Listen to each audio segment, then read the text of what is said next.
एक बार की बात है कि एक आदमी को अपने लड़की की शादी करनी थी, लेकिन उसके पास पैसे नहीं थे।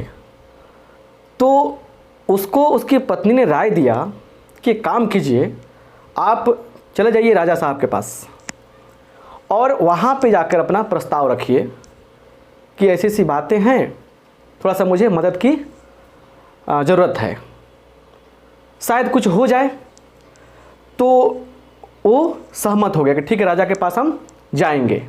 ध्यान से सुनिएगा, कुछ इससे लॉजिक निकलेगा, कुछ चीज़ें समझने को मिलेगी, सीखने को मिलेगी। तो एक रिवाज है हम लोगों के समाज में कि किसी के घर पे खाली हाथ नहीं जाया जाता है और नहीं जाना चाहिए। उसका भी एक अलग रहस्य है, इस चीज़ को आपको हम कभी बताएंगे। तो वो क्या हुआ, बोला कि कुछ व्यवस्था करो, राजा के घर जाना है, तो खाली हाथ कैसे जाएंगे हम। तो बोली तो मेरे पास तो है नहीं, हम लोग के पास तो है नहीं। तो बगल वाले के पास, पड़ोसी जो थे उनके पास गई, बोली कि देखिए कुछ चीज़ें हमको दे दीजिए, जैसे कुछ फल दे दीजिए हमको, और हम माने अपने पति को देंगे फल ले जाकर, तो राजा के पास जाएंगे तो अच्छा लगेगा, कुछ लेकर जाना। अब हुआ क्या कि ये बोली कि थोड़ा बेल दे दो, गर्मी का महीना है, गर्मी का समय है, शरबत पिएंगे। तो पड़ोसी बोला कि नहीं, बेल नहीं दे सकते हैं, बेल मेरे पास नहीं है, ख़त्म हो गया। सेव दे दो, वो भी नहीं मिला। तो उसे क्या मिलता है, उसे मिलता है अंगूर। क्या मिला, अंगूर मिला।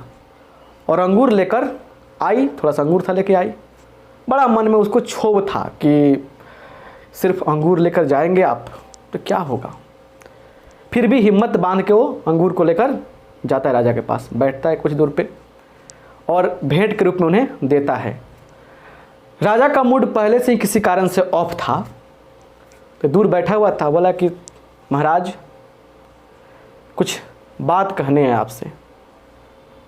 राजा का मूड पहले से ऑफ था, अंगूर हाथ में मिल गया था। अब राजा क्या हुआ कि बोला ठीक है, बाद में बात करेंगे तुमसे हम।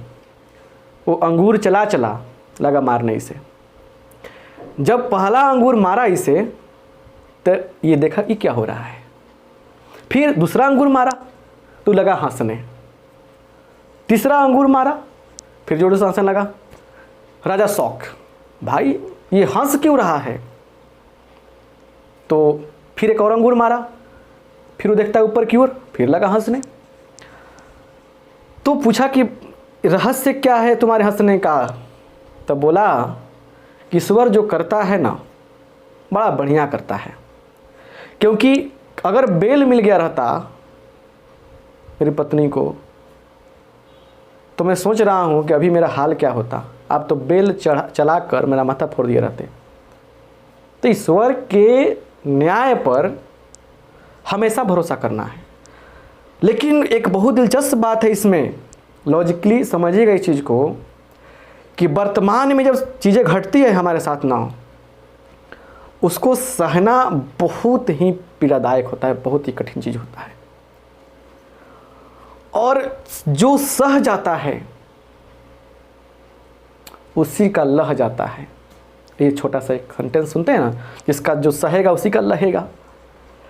तो हमें कह सकते हैं कि जिस पे गुजरती है वही जानता है। लेकिन आप देखिएगा अपने जीवन से जुड़ी चीज़ों को, डॉट्स को जोड़िएगा, तो 90% केस में जो चीज़ें आपके साथ घटित हुई थी पास्ट में, उन चीज़ों के पीड़ा को आप नहीं सह पा रहे थे, असहनीय पीड़ा थी। आज लगता है कि अच्छा हुआ कि उतना हुआ, और ऐसा नहीं हुआ रहता तो आज इस हालात में, इस अच्छे पोजीशन में हम नहीं होते। हाँ, कुछ परसेंट, 5% हम मानते हैं, 10% मानते हैं कि कुछ चीज़ें ऐसी हो जाती हैं जीवन में जिसकी भरपाई कभी नहीं की जा सकती है, और वो जीवन भर उसके लिए पश्चाताप रहता है, चाहे कसक रहती है मन में, है ना। उससे बेहतर जीवन में दोबारा शायद हो भी नहीं सकता है। जो चीज़ें हमारे साथ कभी हो जाती है गलत, कुछ चीज़ें खो जाती है हमसे, ये बात मानते हैं हम। लेकिन 90% केस में जो होता है सो अच्छे के लिए होता है, इस बात को याद रखिएगा। इसलिए कितना भी पढ़ाई करो आप, कुछ भी करो, कितना भी बड़े पोस्ट पे चल जाओ, लेकिन मेरा कहना है कि ईश्वर पे भरोसा करना मत छोड़ो। ईश्वर को ना आपने देखा है ना मैंने देखा है, लेकिन कोई तो पावर है, कोई तो सुपर पावर है जो हमें और आप में, हमको और आपको कंट्रोल कर रहा है, इस सृष्टि को कंट्रोल कर रहा है, ये यूनिवर्स को चला रहा है। उस पावर को भूलना नहीं है। पक्का यकीन कीजिए, हमारे जीवन में जो चीज़ें होंगी वो अच्छी ही होंगी, बस अपनी नीयत और कर्म को ठीक रखने हैं, ईश्वर पर पूरा भरोसा रखना है। समझ गए ना?